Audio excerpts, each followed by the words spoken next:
Bonjour à vous tous les enfants, bienvenue ici pour notre dernière séance de Scratch sur ce jeu de Pong. Alors jeu de Pong qui à la fin ne sera pas encore totalement abouti, hein. Il faudrait que vous continuiez à y travailler. On verra à la fin donc, les petits problèmes qui restent. Aujourd'hui donc on doit faire trois choses. Deux choses dont on a déjà parlé la dernière fois et une chose un peu nouvelle, un peu plus récente. Donc première chose, un petit bug à réparer. J'avais le même problème du vrai jeu que vous avez présenté dans la première séance de Scratch. Le même problème avait eu lieu dans le grand programme et on le retrouve ici, on va le voir après. On va voir lequel c'est. Donc un petit bug à corriger. Après, il faut gérer évidemment quand la balle arrive à droite ou à gauche, il faut qu'elle arrête de rebondir. Et il faut donc donner des points. Il faut donc gérer ces points évidemment et gérer le retour de la balle dans le jeu. Alors, on va faire quoi? On va commencer par le bug. Tiens, qu'est-ce qui se passe dans le bug? Bien, regardez.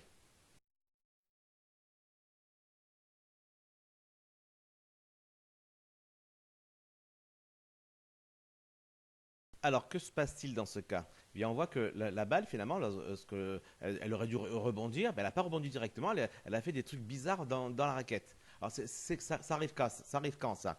Ben, ça arrive lorsque on récupère la balle, non pas sur la raquette, je dirais, la grande partie, la partie large, la partie frontale, mais surtout, mais ça arrive lorsqu'on récupère la balle par en haut ou par en bas.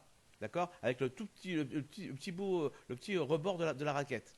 Alors pourquoi ça fait ça? Parce que comme ça fait ça, la raquette, la balle va évidemment rebondir, donc elle va aller dans l'autre sens. Mais en allant dans l'autre sens, vu qu'elle se trouve vraiment dans la raquette, eh bien, en bougeant un petit peu, la vitesse ici est à 2, donc elle va pas beaucoup bouger, ben, elle va rester dans la raquette. Elle sera encore dans la raquette. Et donc, quand on fait le test, c'est-à-dire si est-ce que la balle est en position de rebond, il va dire encore oui. Et donc, du coup, il va encore changer le sens. Du coup, il va retourner à la position de départ. Et après, etc., plein de fois. Ben, le temps quoi? Ben, le temps parce que malgré tout, la position X va faire comme ça une sorte de ping-pong à droite, à gauche, à droite, à gauche. La valeur Y, elle, au moins, va continuer à avancer. Et donc, au bout d'un moment, ben, la balle va arriver tout en haut ou tout en bas de la raquette et il y aura plus de problème. C'est pas dramatique, mais c'est quand même pas très beau. Donc, c'est bien de le corriger. Et puis en plus, si après vous améliorez le programme de sorte que l'angle de la balle peut être modifié, il arrivera peut-être un moment où votre balle sera horizontale. Et dans ce cas-là, s'il y a ce problème-là, ben, comme le Y lui ne changera plus, parce qu'elle sera horizontale, eh ben, la balle restera bloquée tout le temps et vous ne pourrez plus sortir et continuer à jouer. Sauf bien sûr à bouger la raquette. Car évidemment, si vous continuez à bouger la raquette, un de ces jours, la balle sortira de la raquette. Voilà, donc c'est quand même pas très pratique, c'est pas terrible. Donc il est préférable ici, évidemment, d'améliorer ça. Comment est-ce qu'on améliore ça? On regarde dans le programme où est-ce qu'on gère ce rebond. D'accord? On a vu que le rebond, finalement, il se gère dans ce si-là. D'accord? Que je sors ici. Je vais enlever le zoom un petit peu pour qu'on voit, non pas mieux, parce qu'on le verra plus petit, mais qu'on en voit plus en tout cas. On voit qu'il y a deux parties finalement. On avait, on voit qu'il y a deux parties séparées par un ou. D'accord? Vous voyez ici. Où on a donc un qui gère le rebond à gauche et un qui gère le rebond à droite. Et on avait mis ça dans un seul test parce qu'il se passait la même chose à chaque fois. C'était directement la direction qui était changée. On changeait le sens de la direction. Bah là, évidemment, il va falloir revenir un peu là-dessus. Pourquoi? Comment est-ce qu'on va faire pour gérer ce rebond? Eh bien, quand on va rebondir avec la raquette de gauche, eh bien, on va tout simplement forcer, la balle à se replacer automatiquement dès qu'il y a un rebond avant la raquette, au niveau de la raquette. Comme ça, hop, puisqu'il y a à ce moment-là, elle ne pourra plus être en jouant entre les moins 210 et les moins 230. Par exemple, ici, on sait que voilà, il fallait que l'abscisse de la balle soit entre moins 210 et moins 230 pour qu'il y ait rebond. Ben, seulement, on va mettre la balle à moins 210. Comme ça, ce ne sera pas inférieur à moins 210, que c'est un inférieur strict ici. On va forcer la balle à aller à moins 210. Et donc, du coup, elle ne sera plus dans la balle. Et donc, ce risque de bug n'existera plus. Et dans la partie ici, la partie de rebond à droite, ben, on va forcer la balle à être ici à 210, tout simplement, pour être juste avant la balle, pour que la balle soit juste avant la raquette, ici, là où je mets la souris. Comme ça, elle ne risquera pas non plus d'entrer, de rester à l'intérieur de la raquette, et donc ce bug ne pourra plus se produire. Alors du coup, maintenant, ben, on, on va plus faire exactement la même chose si on est à gauche ou si on est à droite. Donc du coup, ce OU ici ben, n'a plus trop de raison d'être. On va donc sortir ce OU ici. Alors c'est pas facile parce que forcément, il était un peu énorme. Et donc du coup, on n'a pas trop à le voir. Alors je vois que le E principal, il y a plusieurs E. Il faudrait que je trouve le E principal, c'est celui-là, je pense. Voilà. Je sais pas, je suis pas sûr que ce soit le E principal. Je lâche pour voir. Ouais, c'est ça. C'était le E principal, c'est celui-là, vous voyez, car là, il n'y a plus rien dans le OU. Donc ça, ce E qui est là, c'est le E qui gère le rebond enfin, oui, ça, le rebond à gauche. D'ailleurs, regardez, si je ne mets que ça dans le si, il va maintenant gérer uniquement le rebond du joueur. Regardez, ici, il ne gère pas le rebond de l'ordinateur. Parce que le rebond d'ordinateur, il est géré ici, dans le rebond d'ordinateur, et c'est ça, il n'est plus dans le programme. Par contre, le rebond du joueur, lui, il y est toujours. Voilà, d'accord? Et bien, qu'est-ce que je vais ajouter à ça? Donc, je vais changer la direction X, et je vais tout simplement forcer la balle à se placer à une direction. À quelle direction? Donc, c'est aller A, évidemment. Je veux que le X soit moins 210, c'est ça. Moins 210. Comme ça, il sera bien avant, la balle sera bien avant la raquette, et donc il n'y aura plus de possibilité de problème, de bug. Donc je force X à être à moins 210. Ah, il ne peut pas rentrer, moins 210. Et le Y, ben, je le laisse tel quel, donc je le laisse à ordonner Y. Voilà. Et comme ça, là, moi, j'ai plus ce problème-là. On va vérifier. Hein. Bon, après, le bug n'est pas toujours, pardon, le bug n'est pas toujours évident à avoir lieu, à faire apparaître. Donc, surtout ici, hop là, hop, voilà, ouais. En tout cas, le rebond marche bien, en tout cas. Je ne suis pas sûr que dans ce cas-là, le bug aurait eu lieu. On va donc vérifier sur un deuxième cas où... Voilà, là, je pense qu'il aurait lieu. Voilà, là, il aurait eu lieu. Vous voyez que j'ai tapé vraiment avec le petit rebord de la raquette. Il y aurait eu le bug. Et là, finalement, il n'a pas eu lieu. Donc, du coup, maintenant, je fais pareil, évidemment, pour la partie droite, c'est-à-dire pour le rebond de l'ordinateur. Alors, pour ça, qu'est-ce que je fais? Ben, je vais faire un dupliquer. D'accord? Et évidemment, je duplique quoi? Ben, je ne duplique pas ce et ici. Hein. Ce et là, il ne me convient pas, parce que ce et là, il gère la raquette de gauche. Je mets ce et ici. Voilà, donc le ou ici n'existe plus, évidemment, puisque je gère tout ça. Et évidemment, la direction X, eh ben, elle est bien inversée, évidemment. Et quant à quelle position je vais pas en moins 210, je vais en 210. Comme ça, je force le rebond et il ne peut plus avoir le bug. Ah, ça n'a pas marché. Pourquoi? Est-ce qu'il faut que je relance ici? Non. Alors, j'arrête un instant, je cherche le bug et je reviens. Voilà, ça a été rapide. Vous avez vu ici, quand j'ai remis le si, je l'ai mis trop haut. Du coup, il est resté, il s'est mis dans le grand si. Donc forcément, il n'a testé ça que lorsqu'il y avait le rebond de gauche. Non, ce si ici doit évidemment être là. Les deux tests sont l'un à la suite de l'autre. Et là, normalement, ça devrait marcher. Je n'ai pas essayé, hein, mais ça devrait marcher. Tac, c'est bon, le rebond marche. Voilà, et donc c'est bon, en termes de rebond, on a géré. Bon, très bien. Maintenant, il va falloir gérer donc le reste, c'est-à-dire la perte de la balle. Là, actuellement, que se passe-t-il lorsque la balle arrive totalement à gauche? Ben, totalement à gauche, il se passe ceci. C'est ceci-là, ici. Oula, c'est ceci-là, ici, qui dit que si la balle est totalement à droite ou si la balle est totalement à gauche, alors on change la direction. Donc on fait un rebond. Là, dans ce cas-là, évidemment, on ne va plus faire ça. On doit plus se permettre de ça. Regardez là, maintenant je l'ai enlevé, du coup, elle ne rebondit pas, elle ne rebondit plus à gauche. Alors qu'est-ce qu'on va faire du coup maintenant à la place? Ben, lorsqu'elle va arriver totalement à droite ou totalement à gauche, la balle doit être perdue. Donc elle doit être relancée et il faut ajouter les points. Mais là encore, ce ou il fait ici, où on disait bon, finalement on fait la même chose que l'on soit totalement à droite ou qu'on soit totalement à gauche, ben, c'est plus vraiment le cas maintenant. Parce que si on est totalement à droite, eh bien, c'est le joueur 1, c'est-à-dire nous-mêmes, qui allons gagner un point. Et si on est totalement à gauche, eh bien c'est l'autre joueur qui va gagner un point. Donc forcément, là encore, le OU ne sera plus possible. Il va donc falloir faire deux tests. Donc, je vais donc dupliquer celui-là déjà. Voilà, hop. Comme ça, je recolle tout ça et je remets tout en place. Voilà. Donc un premier test, qu'est-ce qui se passe lorsqu'on est totalement à droite? Et un deuxième test, voilà ce qui se passe quand on est totalement à gauche. Voilà. Du coup, maintenant, les rebonds devraient à nouveau fonctionner si je relance. Les rebonds donc, contre les bords. Bon, évidemment, lui, l'ordinateur, il gagne toujours, donc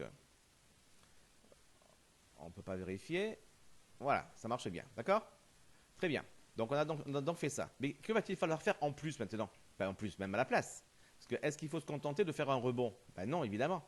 Si on est totalement à gauche, on va commencer, c'est le test le plus simple, puisque c'est facile pour nous de rater la balle. Ben, qu'est-ce qu'il faut faire? Il faut évidemment ne pas faire de rebond, ça je le jette. Que faut-il faire à la place? Ben, il faut donner un point au joueur 2, à l'ordinateur. Alors, est-ce que j'ai fait une donnée pour le score? Je ne pense pas avoir fait une donnée pour le score. Hein. Non, on n'a pas encore fait de données, c'est-à-dire de variables. Hein. On n'a pas fait encore de variables pour le score. Donc, je vais les créer. Je vais appeler score 1 pour tous les lutins. Oh, oui, on ne sait jamais. Pour tous les lutins, on ne sait jamais. Mais normalement, il n'en a pas besoin, mais tant pis. Score 1 qui sera le score donc, du joueur 1. Et score 2 qui sera le score du joueur 2, c'est-à-dire de l'ordinateur. D'accord? Ces scores-là, on les voit. Je vais juste les placer correctement pour avoir mes scores. Vous voyez ici, je peux faire un clic droit et mettre en grande lecture. Comme ça, il n'y a plus marqué comme ça. Il n'y a plus que marqué que le score. Et voilà. Et comme ça, déjà, mon score ici, il est géré avec ça. Alors, je le place le mieux possible, hein, à peu près au milieu, à peu près de manière centrée. Et ça me fait ma position de score. D'accord? Voilà. Alors, qu'est-ce qui se passe donc du coup? Lorsque la balle arrive donc totalement à gauche, ben, qu'est-ce qu'il faut que je fasse? Il faut que j'ajoute 1 à score 2. Score 2, c'est le score de l'ordinateur. Ben, donc, il doit donc tout simplement ajouter 1. Regardez ce qui se passe. Je lance le jeu. Il rebondit. Je rate. Hop, ici. Et le score, ben, le score s'affole pour l'instant, parce que forcément, il reste toujours à la même position. Donc, le score s'affole. Je remarque également que lorsque je relance le programme, le score n'a pas été remis à 0. Donc, évidemment, dès le début, on pense à mettre score 2, et même score 1 d'ailleurs, et même score 1 à 0. Comme ça, quand on relance le programme, eh bien évidemment, on est à 0,0. Voilà. Et voilà. Et hop, ici, le score s'affole. Donc, à la place de laisser le score s'affoler, qu'est-ce qu'il faut faire? Ben, il faut évidemment remettre la balle en position de départ. Tout simplement. Je vais donc tout simplement ici demander, donc j'ai ajouté 1, et je demande à la balle, c'est où que je suis? Je suis là, c'est ça. Je demande à la balle d'aller à 0,0, c'est-à-dire la position de départ. Et regardez, maintenant, si je perds la balle,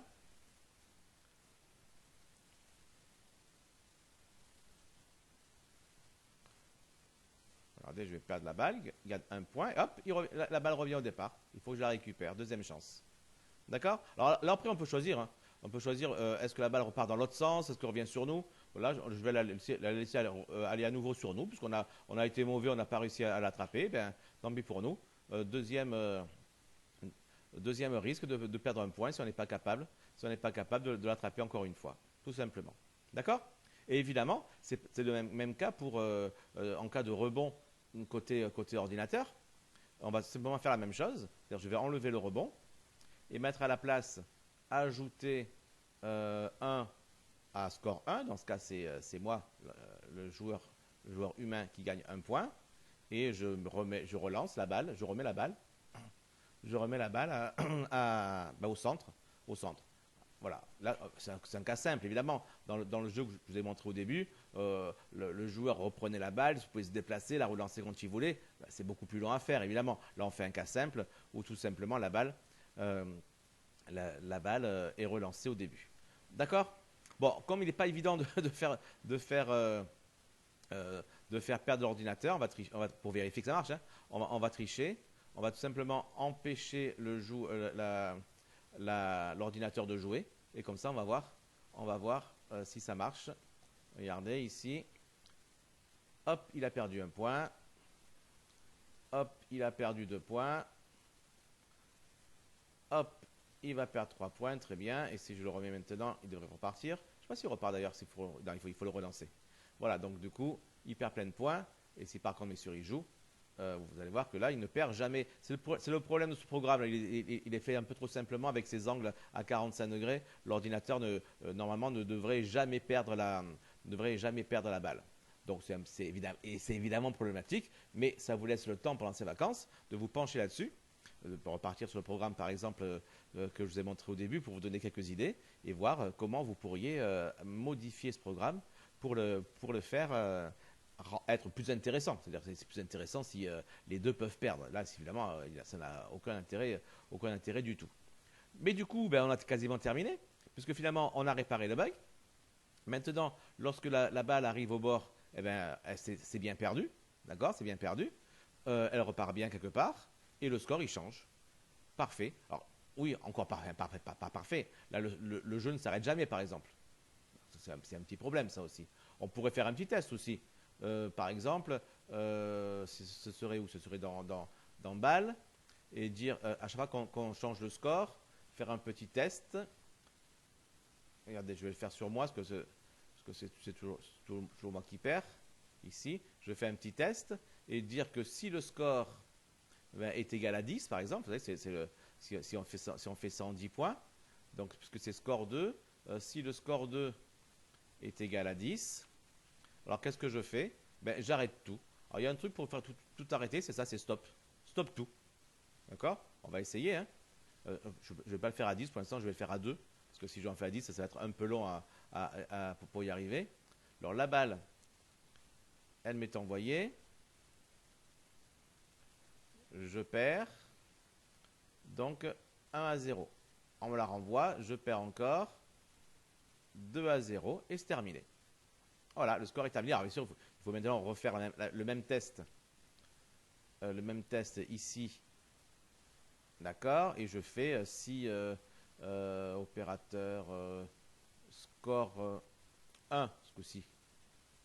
Score 1 est égal à 0. Alors, ben, stop tout. Alors, ces deux tests-là, d'accord, ajouter 1 à score 1, aller à 0 et faire ce test sur score 1 et faire un peu la même chose ici sur score 2.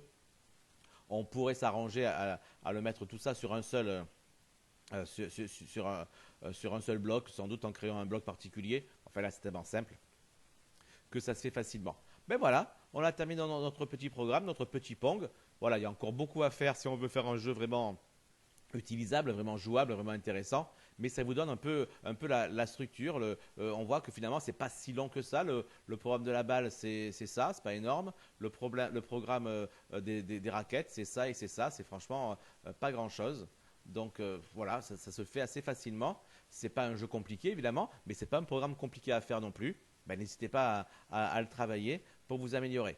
Si vous voulez donc changer par exemple la direction de la balle, alors ce qui se fait souvent dans ce genre de programme-là, c'est que si la balle, eh bien, elle tape sur la partie haute par exemple de la balle, eh bien, ça part dans une direction. Si elle tape dans la partie centrale, eh bien, ça rebondit normalement, comme on a fait là. Et si ça tape dans la partie basse, eh bien, ça rebondit encore d'une autre manière.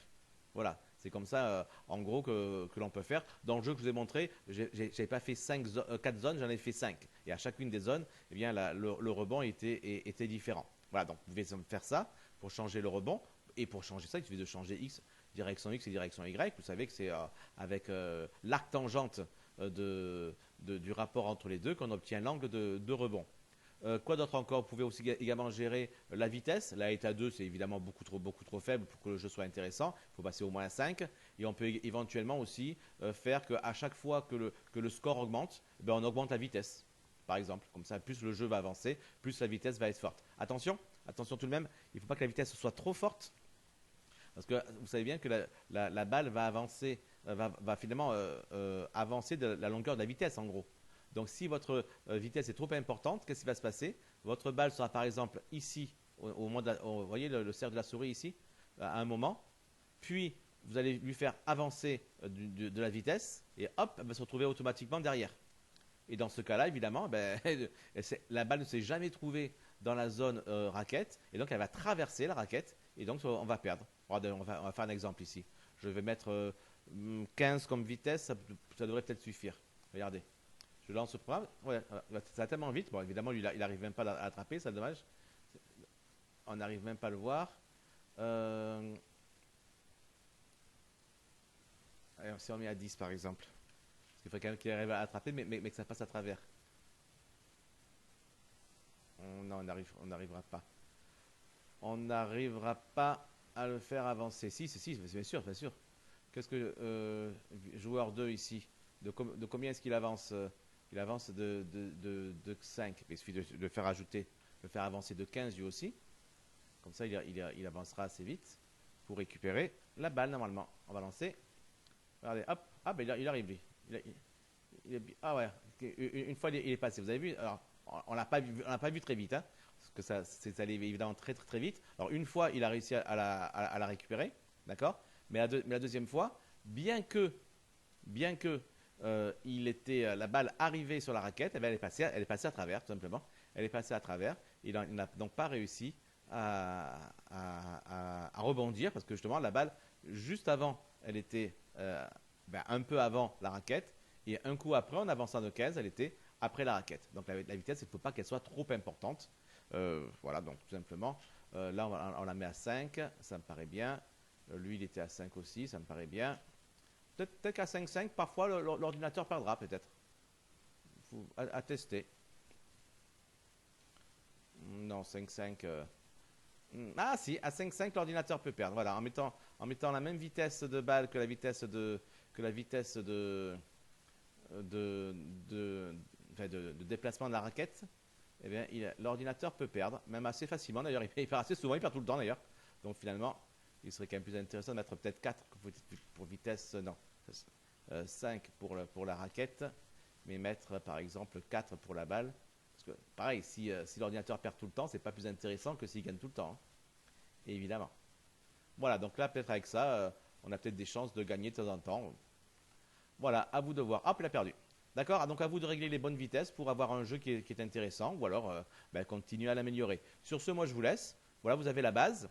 Vous savez maintenant quoi faire pour pouvoir l'améliorer. Après, vous le faites, vous le faites. Vous le faites pas, vous le faites pas. Évidemment, c'est votre choix. Allez, bonne journée les enfants, à tous. Et puis, programmez bien.